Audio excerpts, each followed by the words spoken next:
One voice didn't scream that night, it whispered, and Ranger heard it. A windstorm swept through Ironwood, Michigan, dragging snow like torn sheets across the darkened hills. Most homes slept behind locked doors and heavy curtains, fires flickering low. But on the edge of the forest, a 6-year-old German shepherd stirred on the porch of a quiet log cabin. His ears twitched, his breath fogged the air. Somewhere beyond the tree line, a cry had fractured the silence. Not loud, not desperate, just a small voice saying, "Please, don't leave me here." The world didn't notice, but Jack did, because Ranger did. What they found buried beneath snow and secrets would bind a soldier, a child, and a dog together in a way none of them saw coming. Before we begin, remember this. Some rescues are written in blood, others in bark, and some in silence so deep only the faithful can hear. January in Ironwood, Michigan was a quiet kind of cruel. The kind that didn't yell or shake its fist but crept in through the cracks of your house, your coat, your bones. Snow had swallowed the 2-lane road leading into town, turning it into a thin silver ribbon under the leaden sky. Pines stood frozen in solemn rows, their branches heavy with ice, bowing like old monks praying to no one. Jack Callahan tightened his grip on the steering wheel of his rust-streaked Chevy Suburban, eyes squinting through the wiper-smeared windshield. The heater wheezed tired air into the cabin, but the chill still clung to his neck. In the passenger seat sat Ranger, his 6-year-old German shepherd muscles, taut, amber eyes, alert, ears perked like radar dishes. Ranger had served alongside Jack in Syria and Afghanistan, a war dog trained for detection, protection, and survival. He wasn't just a dog, he was Jack's only constant, the living proof that something good could walk out of fire. Jack, now 37, wore his life in the grooves of his brow. He was tall, broad-shouldered, with military-cut chestnut hair and a grizzled jaw that hadn't known a full night's sleep in years. His eyes, a washed-out green, carried the quiet of men who had seen too much and talked about none of it.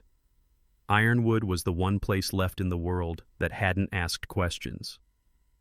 It was also the place he had sworn never to return to. Until the funeral. His mother had passed away the previous autumn, a stroke, they said, peaceful in her sleep. Jack didn't make it in time.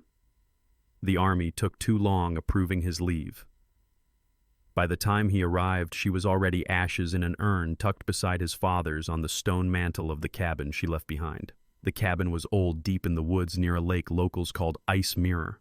In winter, the water froze so perfectly still it reflected the sky like glass. That's where Jack was headed now, to fix what was broken, to sell what he couldn't bear to keep, and maybe, just maybe, to stop waking up screaming in languages no one else in Ironwood could understand. As they turned off the main road, Ranger let out a low whine. Jack glanced at him. "You smell something." Ranger didn't answer, he never did, but his body language tightened. His nose pressed to the window, his breath fogging the glass. They slowed near a collapsed wooden sign, barely poking above the snow. Cooper's Hollow, private access. Behind it stood a half-buried cabin shadowed by leaning spruce trees and a chimney that hadn't smoked in weeks. A battered porch light flickered weakly against the gloom. Jack squinted. A shape moved in the window. A child. Just a glimpse, small, pale, unmoving. Eyes too large for the face watching from behind fogged glass. Then gone. He tapped the brakes.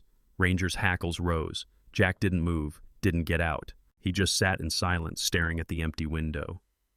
"You saw him too, didn't you?" he murmured. Ranger whined again, then turned his head, ears flattening slightly. Jack put the car back into gear. "Later," he said. The drive to his family cabin took another 5 minutes. The wooden house looked smaller than Jack remembered, the green siding now faded to gray, the roof sagging slightly under the weight of years and snow. But it stood like an old soldier, refusing to fall until dismissed. As he stepped out, snow crunched beneath his boots. Ranger leapt gracefully into the white nose down, tail high. Jack inhaled sharply. The air was clean, too clean. No exhaust, no gunpowder, just pine frost and the faint trace of wood smoke from somewhere nearby.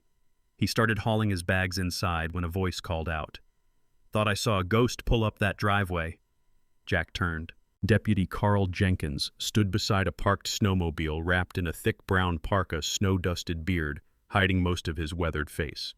Carl was in his mid-50s, round in the shoulders, with eyes that always looked like they were squinting through suspicion or memory.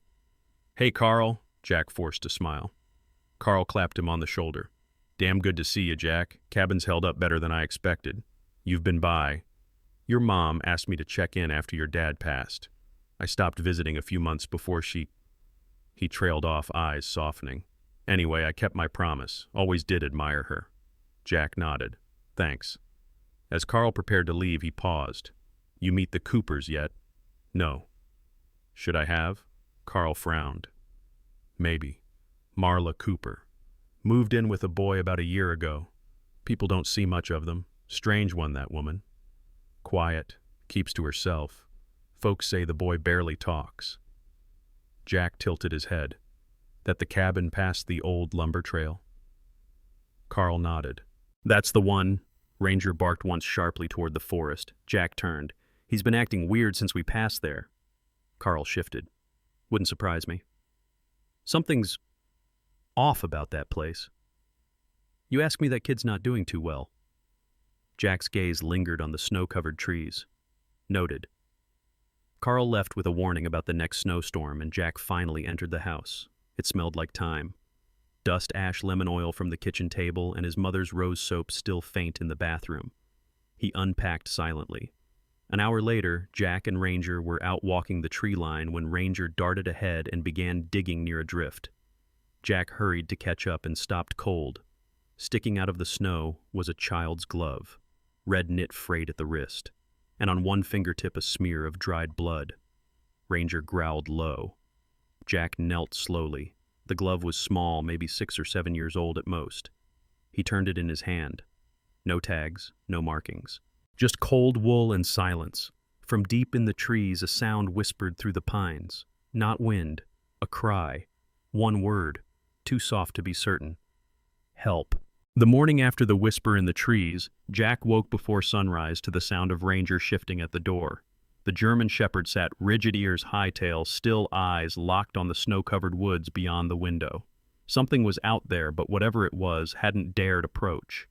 Jack stepped outside into the sharp air of a frozen Michigan dawn. Ironwood was silent under a pale sky. The snow was crisp and undisturbed except for a single trail of prints leading away from the edge of his cabin, small, narrow tracks with staggered spacing. Not an animal, a child. The prints moved east toward the forested edge of Ice Mirror Lake and vanished behind a curtain of cedar trees. Jack followed Ranger, walking silently beside him like a shadow. The woods whispered with brittle branches. His boots crunched through untouched snow until they came to a small clearing where the snow had been disturbed in a circle, like someone had stood or crouched there.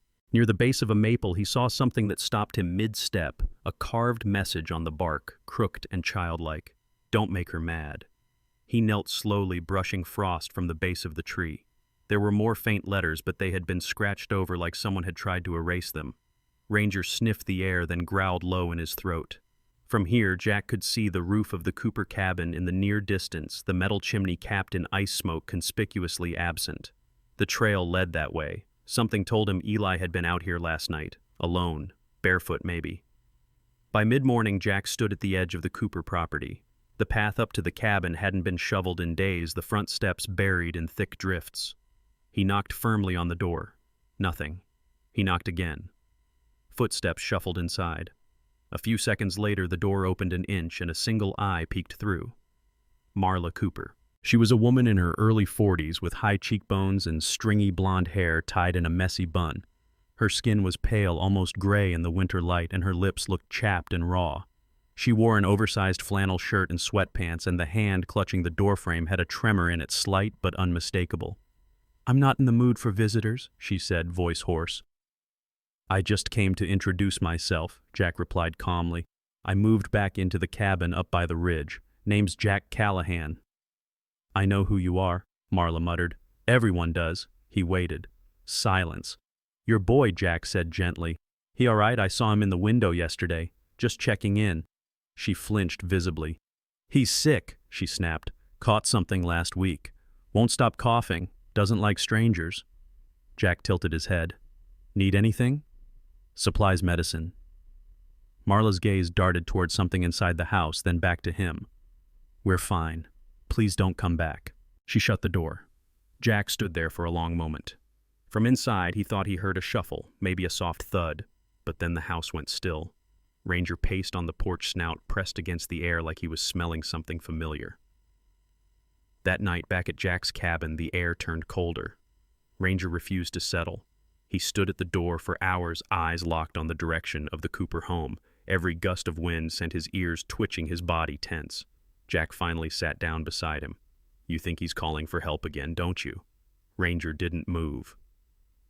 The next morning, Jack stopped by the local post office to forward his mail. The clerk on duty was a stout woman in her 50s named Bernice Talley. She wore a navy cardigan with reindeer buttons and had a no-nonsense expression that softened slightly when she recognized Jack. "You're Ruth's boy," she said. "Glad someone's taking care of that place."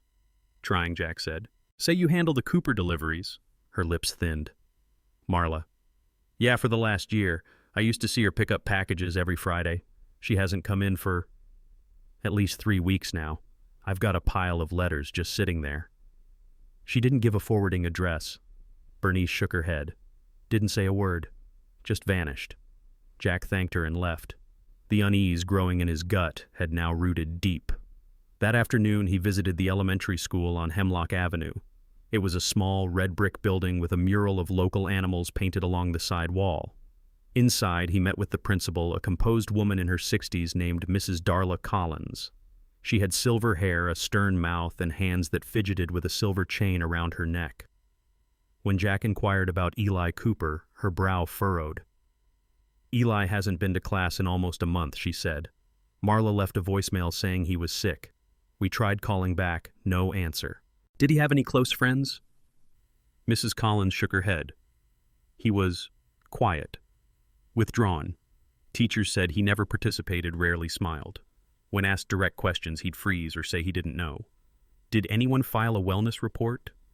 "We had no hard reason," she said with visible guilt. "No bruises, no incidents, just gut feelings. And around here, that's not enough." Jack's knuckles tensed on the chair's armrest. "Thanks," he said, and stood. As he walked out into the snowy parking lot, Ranger barked once from the truck. Jack turned sharply. A boy, barefoot, coatless, vanished behind a snowbank at the edge of the woods. He raced over, but there was nothing. Only footprints. And a torn piece of notebook paper caught on a branch. It read in shaky pencil, "Don't let her know I talked." The wind had sharpened overnight. Jack Callahan walked deeper into the woods that stretched behind the Cooper property, snow crunching beneath his boots like the crackling of a fire too far to warm him. The forest was oddly quiet that morning, the kind of silence that didn't invite peace but warned of secrets buried beneath frost. Ranger was ahead of him, nose down, tail held stiff like a taut wire. The dog was unusually agitated, stopping to sniff at every overturned branch, every subtle impression in the snow. Then Ranger stopped entirely frozen at the edge of a shallow gully where a few pine saplings leaned together like conspirators. There, half buried under a dusting of snow, was something small and rectangular. Jack knelt down and pulled it free. It was a sheet of drawing paper, damp at the edges, torn along one side as if ripped from a spiral sketchbook. The drawing was done in crayon, smudged and faint, but unmistakable. It showed a tall man with broad shoulders and gray in his hair standing beside a large dog with pointed ears and alert eyes. In the bottom corner was a small boy, drawn in softer, hesitant lines, standing beside a campfire. Between the boy and the man loomed a dark, shapeless figure, just a black mass with claw-like hands and a jagged mouth. The words scrawled above read, "Safe when they're near." Jack stared at it for a long moment. Ranger sniffed the paper and recoiled slightly, hackles raised. The drawing shouldn't have made his stomach turn. But it did. Back at the cabin, Jack spread the paper out to dry near the fireplace and sat in silence staring at it. Ranger lay curled at his feet but kept glancing toward the door. The storm outside was growing teeth. Snow tapped insistently at the windows like impatient fingers. Jack retrieved an old photo album from a chest in the living room, dusty, leather-bound, the kind his mother never threw away. He flipped through the pages until he found what he was looking for, a photo of his younger brother Tom standing at the edge of Ice Mirror Lake. In his hand was a notebook and a set of crayons. He must have been 9, maybe 10. That was 1998, 2 weeks before Tom vanished during a surprise blizzard while walking home from school. One of Tom's drawings had been found later tucked into his desk drawer. It had the same uneven strokes, the same coloring style, and that same jagged figure in the background. Jack hadn't thought about that in years, until now. He set the photo beside the new drawing and stared at them both. The phone rang, a sharp, sudden trill, the cabin's landline. It hadn't rung in months. Jack picked it up, heart already braced. Hello, silence. Then a soft voice, barely audible, shaking. Are you real? Mr. Jack gripped the phone. Who is this? The child hesitated, then whispered again. I saw you in the woods, with the dog. Eli Jack guessed. The boy didn't answer the name, but said, She said you'd go away, that you were a shadow, but shadows don't make the cold go away. Eli, are you all right? Are you somewhere safe? She said, If I talk again, she'll lock the door longer. I don't like the dark under the stairs. Jack's jaw clenched. Eli, listen, I'm here. I'm real. I won't go away. Tell me where you are. A sharp rustling sound like the phone being snatched. Then a woman's voice, clipped and venomous. Who is this? Who told you to call anyone? Click. The line went dead. Jack stood frozen for a moment, the phone still pressed to his ear. The next morning, he didn't wait for a sign. He followed Ranger straight out into the woods. They tracked along the edge of the ridge, circling behind the Cooper property. That's when Ranger stopped again, nose pointing to the base of a gnarled birch tree that had grown in a strange serpentine curve. There were scratch marks on the bark, small, deliberate, clustered near the base where only a child's fingers could reach. Below them, buried under a fallen branch, Jack found a balled-up flannel shirt too small for an adult soaked through but bearing the name tag Eli sewn into the collar. Suddenly, Ranger growled and bolted ahead. Jack gave chase, stumbling through the snowdrift. They stopped at a hollowed-out log half covered in brambles. Jack ducked down and saw what Ranger had sensed, layers of old candy wrappers, a tiny flashlight without batteries, and a torn strip of paper with a drawing, the same man and dog this time standing over the dark shadow which had an X scrawled over it. Eli had been hiding here. Jack didn't take the drawing. He left it in place, tucked it carefully back, a sign perhaps for the boy that someone saw it and understood. That evening, Jack returned to the cabin. He made tea but couldn't drink it. The phone call echoed in his head like a voice down a long tunnel. He needed help, real help, not from the town, from someone who didn't need convincing. He called Deputy Carl Jenkins. The man answered with a low grunt. You're not going to like what I've got to say, Jack said. The storm came in without apology. By nightfall, Ironwood was buried beneath a heavy silence broken only by the wind dragging across rooftops and the occasional groan of ice expanding in old wood. Jack Callahan sat at the window of his cabin watching flakes swirl like ash. He hadn't slept. Not well. Not since the phone call. Ranger lay by the door, tail twitching, eyes sharp. He'd been restless ever since they came back from the woods. He kept glancing at the direction of the Cooper house as though something unseen paced the trees. Every time the wind shifted, his ears twitched. Jack had noticed something else too, something subtle. When he'd passed the Cooper cabin earlier that afternoon to observe from a distance, he saw at one corner of the wooden porch dipped lower than the rest, almost like it was sagging under unseen weight. The boards had a different tint, like they'd been replaced or stained poorly. And Ranger? He'd frozen when they passed that corner, nose flaring, tail stiff, growl low and buried in his throat. That night Jack started recording. He retrieved a small action camera from his gear left over from his field days when every sweep and breach had to be documented. He strapped it securely to Ranger's harness and tapped the device gently. You're on surveillance duty, partner. Around 11 p.m. the storm intensified. Jack bundled in his parka and walked Ranger toward the Cooper house under the cover of swirling snow. The trees groaned under the weight. Every light in the house was off, but the faint glow of a kerosene lamp flickered through one curtained window. Then he saw her, Marla. She moved like a shadow hunched under the weight of a large burlap sack she dragged across the snow-covered path toward the lake. She wore a heavy coat, navy fur-lined, and boots far too large for her frame. Her hair, normally tied up, was loose and clung to her face in damp strands. Her eyes darted to the woods every few seconds, paranoid, wild. She didn't see Jack. He stayed hidden behind a spruce, holding Ranger by the collar. They watched her drag the sack to the edge of the frozen lake. She knelt and began using a hatchet to chip at the ice. Jack's pulse quickened. What are you doing? Marla struggled for several minutes, then finally abandoned the effort, leaving the sack half buried in a drift near the dock. She turned and disappeared into the shadows without a word. Jack waited 5 minutes, then approached. The sack smelled sour, earthy, and faintly metallic. Inside he found old blankets, stained clothes, broken dishes, and a photo. A child's school picture, creased and smudged, Eli unmistakably younger eyes, solemn, wearing a blue shirt with a missing button. Jack stuffed it into his coat. Back at his cabin, he reviewed Ranger's footage. It was dark, but the dog had circled the porch of the Cooper house several times, stopping again and again at the same corner, sniffing, pawing. At one point, Ranger scratched at the wood and growled, then stopped, tilted his head, and barked once. The bark echoed strangely, like it had bounced off a hollow space. The next morning, Jack called Deputy Carl Jenkins. "I've got something," he said. "I saw her last night dragging a sack to the lake. It had personal items, Eli's photo. Ranger's been reacting to the same part of the cabin every time we pass.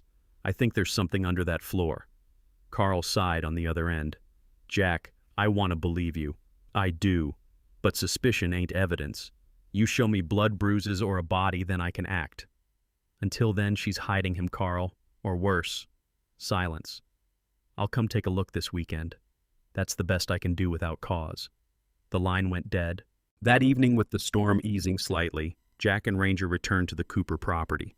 They circled around back where an old tool shed leaned dangerously close to collapse. Ranger sniffed near a pile of drifted snow and began to dig furiously, claws flying. Jack knelt beside him, brushing away snow until something firm resisted. Fabric. Small water-stained. A boot. He pulled it free and held it to the fading light. A child's snow boot, read the laces frayed.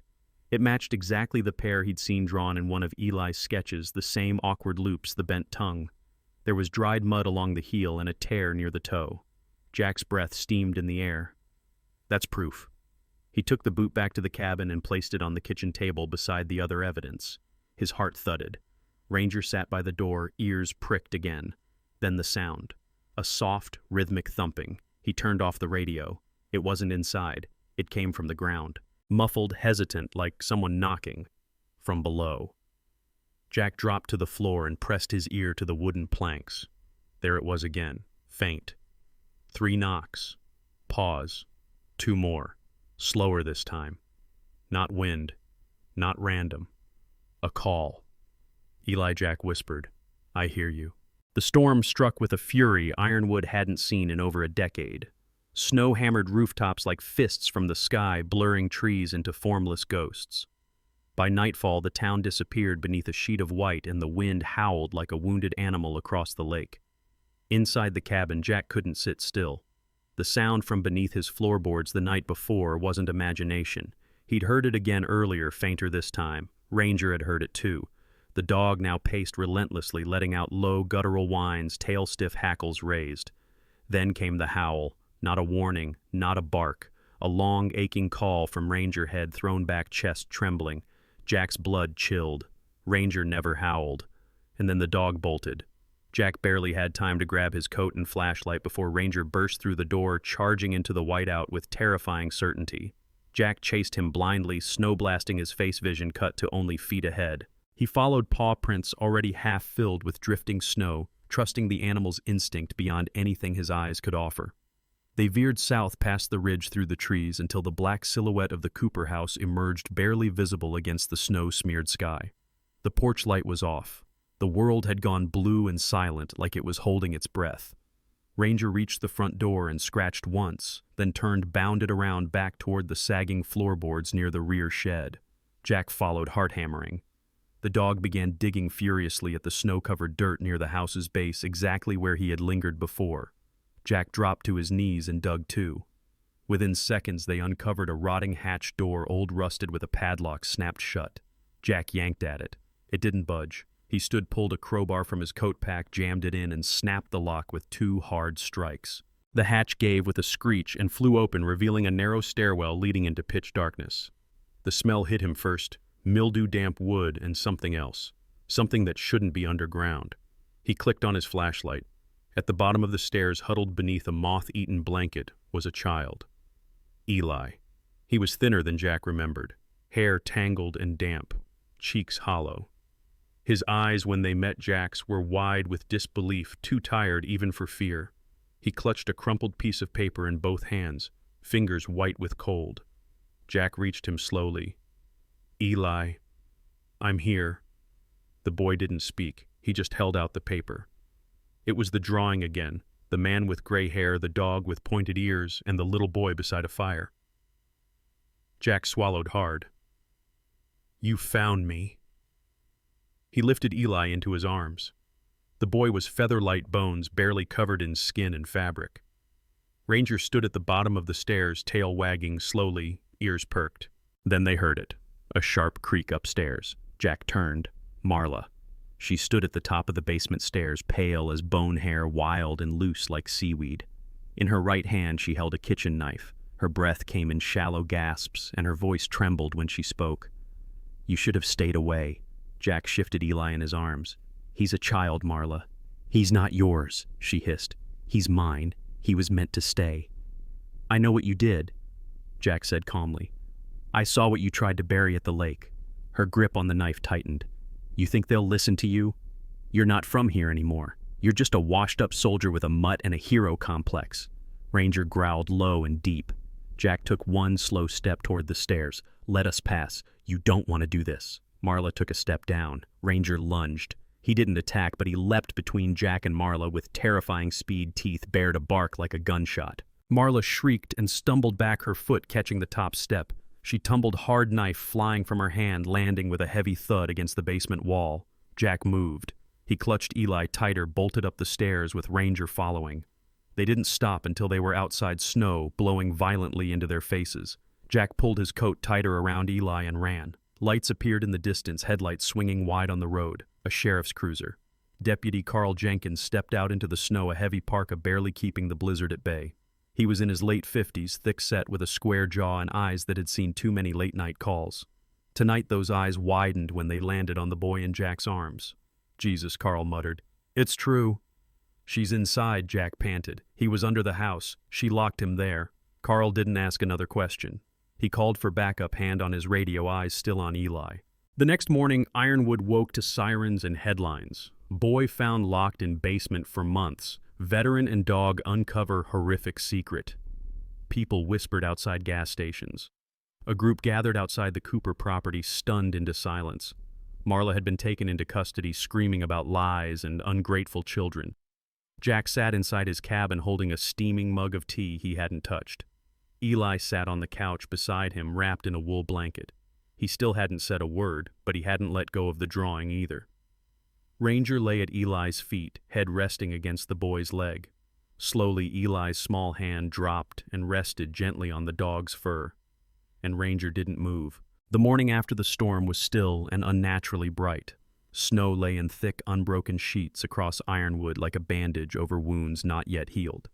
Jack Callahan stood on the porch of his cabin, steaming coffee in hand, eyes fixed on the trees beyond. Inside, Eli slept soundly on the couch, curled into Ranger's thick fur, his breath finally slow and even. It had only been 24 hours since the rescue, but everything had changed. The knock came late in the afternoon. Jack opened the door to find Deputy Carl Jenkins standing there, hat in hand, face tight with something unreadable. "We got the results," he said. "You'd better sit down." Inside, Carl took a seat at the kitchen table, pulling a folder from beneath his coat. He wasn't a man easily rattled. A solid presence with a graying mustache, a thick flannel shirt, and calloused hands that had held too many tragedies. But today his voice wavered just enough. "We ran the DNA off Eli's medical swab," he began. "It matched to someone in the missing persons database. A case from 1998, Thomas Callahan." Jack felt his chest tighten. "My brother," he said. Carl nodded. "Eli's his son Jack. No doubt about it." Jack sat back, stunned. His brother Tom had vanished when he was 15, presumed drowned in Ice Mirror Lake. The family had never found a body, just his journal, a torn backpack, and the word "sorry" scribbled across a water-damaged page. Carl continued. "After Tom disappeared, it seems he lived off the radar. There's record of him under a different name in Colorado, Thomas Reed. He worked odd jobs. We found a copy of a birth certificate from when Eli was born. Marla Cooper listed herself as next of kin after a car accident in 2017. No one ever questioned it." Jack's voice was hollow. "So she took him in after my brother died." "Not exactly took him in. More like claimed him."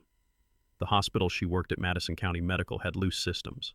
We spoke to a staff member who remembers Marla showing up that night. She said the child had no one left, presented forged documents, and no one looked too closely. Jack stared at the floor. How long has she had him?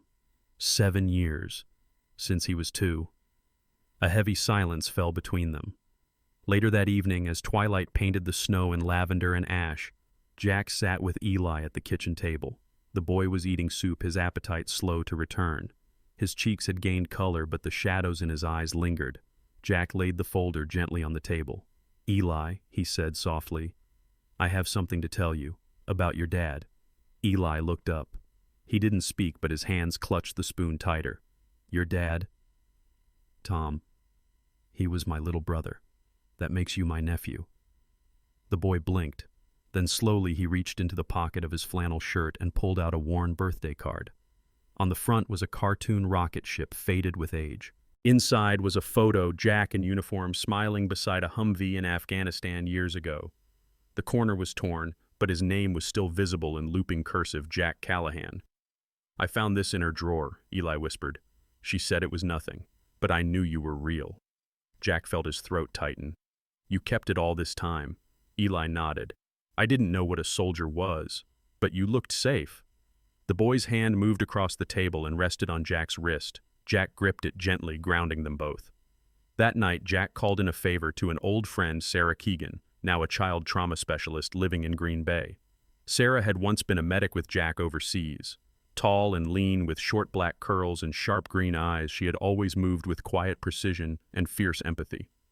Years ago, she lost her younger sister to a foster system that failed her. It was why she did what she did now. Sarah arrived the next morning, stepping out of her Subaru in a heavy wool coat and worn leather boots. She took one look at Eli and didn't ask any questions, just knelt down, let him pet the therapy dog. She brought an aging golden retriever named Molly, and smiled. Over the next few days, Sarah worked with Eli, using art play and quiet walks with Ranger to begin healing the trauma buried beneath the silence. It was Ranger who helped the most. The German Shepherd, once a canine, now a guardian in his own right, rarely left Eli's side. When Eli cried in the night, Ranger would rest his muzzle on the boy's chest until he drifted back to sleep. Meanwhile, Carl continued digging. "I pulled records from Wisconsin, Minnesota, even Oregon," he told Jack over coffee. Turns out Marla was investigated twice for suspected abuse back in 2012. Both cases were dropped insufficient evidence, but it paints a picture. Jack said nothing. He just looked towards the couch where Eli was curled up drawing. Carl added, "There's a path forward here. Legal custody. You're his next of kin, and he's safe now. You can give him a life." Jack stared at the snow falling outside. "I want to adopt him," he said quietly. "Not just custody. He deserves permanence. A home." The pines of Ironwood stood tall and green in the late spring air, their branches reaching like arms freshly awakened from the long sleep of snow. The cold was gone now, banished by the steady hand of time and warmth. But in the heart of the forest, where the silence had once screamed with secrets, a new voice had risen, hopeful, steady, and clear. The cabin looked different now, restored, repainted, and breathing like a living thing.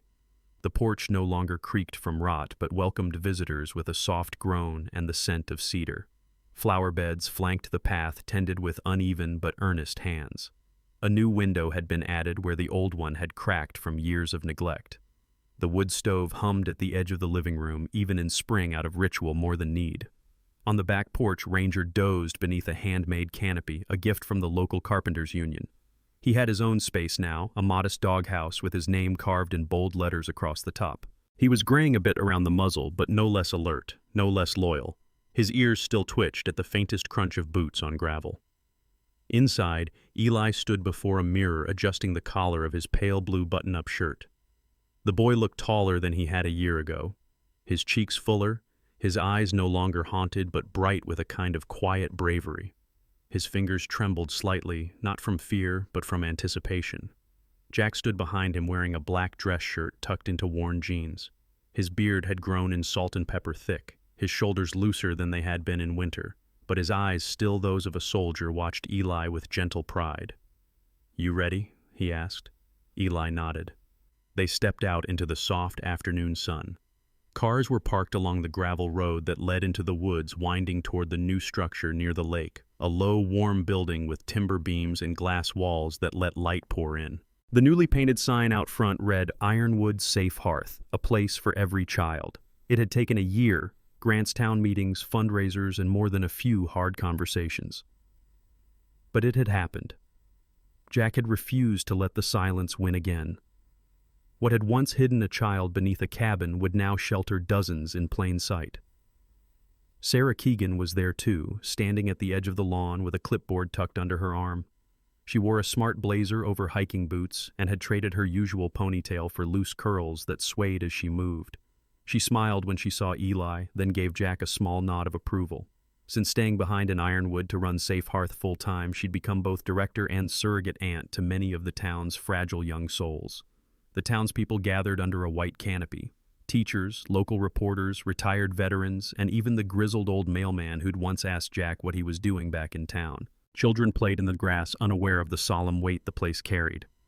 When it came time to speak, Jack stepped aside and let Eli take the small wooden stage. A microphone stood on a crate so it would reach him. The crowd quieted. Eli took a breath. When I was little, he began, voice steady but soft. I used to think I was invisible, like the cold wind that passed through the trees and no one noticed. I didn't know people like you. Good people existed. A pause. I didn't know someone would come. That someone would hear me even if I couldn't yell loud. I drew pictures and hoped maybe someone far away would see them. His eyes flicked to Ranger, who had settled beside the stage head, resting on his paws, eyes trained on the boy. Someone did? Eli said. He wasn't just a soldier. He was my family, and he didn't need a map to find me, just a heart big enough to know when something felt wrong. A murmur swept through the crowd. Eli smiled faintly. I used to be the voice inside the wind, he said, but now I live in arms that don't let go. Applause rose, not loud or thunderous, but warm and real. Jack stood off to the side, head lowered, hands clenched to hide the shake in them. Sarah wiped a quiet tear from her cheek and turned away before anyone could notice. That evening, as the last of the visitors left and lanterns were lit under the porch rafters, Jack sat beneath the old pine tree next to the cabin, a carving knife in hand. With slow, deliberate strokes, he etched a line into the bark just below a knot that looked like a sleeping eye. Every child deserves to be heard, even in the snow. Eli stood beside him, watching. Can I try? He asked. Jack handed him the knife, steadying the boy's hand. Together they carved the last word. Later, as dusk settled into indigo, Eli curled up on the cabin floor with Ranger, a blanket pulled over both of them. He drew with a fresh pack of crayons his latest picture, another version of the old one now framed and hung above the fireplace. It showed a man with gray hair, a German shepherd curled at his feet, and a boy laughing beside a campfire. Not a shadow in sight, and in the drawing sky, tiny stars were beginning to appear, just enough to promise tomorrow. Sometimes God doesn't speak in thunder or fire. He whispers through a child's drawing, a loyal dog's bark, a soldier's burdened heart. In a world that often forgets the quiet ones, God sends reminders that no cry is too small, no child is truly lost, and no soul is beyond rescue. Eli's story reminds us that miracles don't always come with bright lights. Sometimes they come as a knock beneath the floor, a paw pressed to your chest, a man who refuses to walk away. In your daily life, someone may be calling out silently. A neighbor, a child, even yourself.